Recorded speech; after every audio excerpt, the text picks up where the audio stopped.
ఆరోగ్యం వస్తుందన్న ఒక కొత్త కాన్సెప్ట్ ఇప్పుడే నేర్చుకుంటున్నాను నేను పత్రికల్లో. ఇప్పుడు ఆరోగ్యకరమైన మందు ఉండాలా అని చెప్పి మళ్ళీ నిన్న కూడా మంత్రి గారు స్టేట్మెంట్ ఇస్తారు, కల్తీ మద్యాన్ని నియంత్రిస్తాం. ఇందులో కల్తీ మద్యం ఏంటది నాకు అర్థం కాల.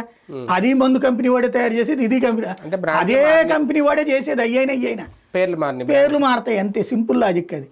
కాకపోతే ఇప్పుడు ఏంటంటే ఆ పెద్ద పెద్ద బ్రాండ్లు లంచాలు ఇవ్వని బ్రాండ్లు ఉంటాయి, వాళ్ళు ఏంటి మేము మా బ్రాండే ముఖ్యం తప్పించిపో అంటారు. కింగ్ ఫిషర్ వాడిని లంచం ఇవ్వమంటే ఎందుకు ఇస్తాడు?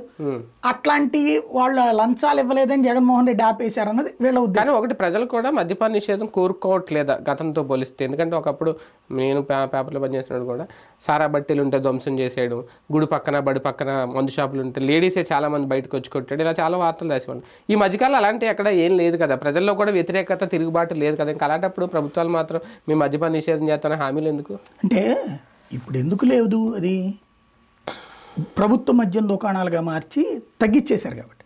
అంతకుముందు ఎందుకున్నది బెల్ట్ షాపులు లేకపోతే కనుక మందు షాపు కాబట్టి వెళ్ళి గొడవ పడ్డారు.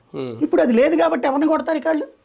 ప్రభుత్వమే కదా అమ్ముతుంది, అది కూడా తక్కువ టైమింగ్. ఇదివరకు రాత్రి పగలు అమ్మేవాళ్ళు కాబట్టి వాళ్ళు గొడవ. ఇప్పుడు అదేం లేదు కాబట్టి గొడవ పడట్లేదు. అది ఇప్పుడు నెక్స్ట్ ఏంటి, ఇది తాగిన తర్వాత ఇప్పుడు ఇంకోటి ఏంటి, ఒక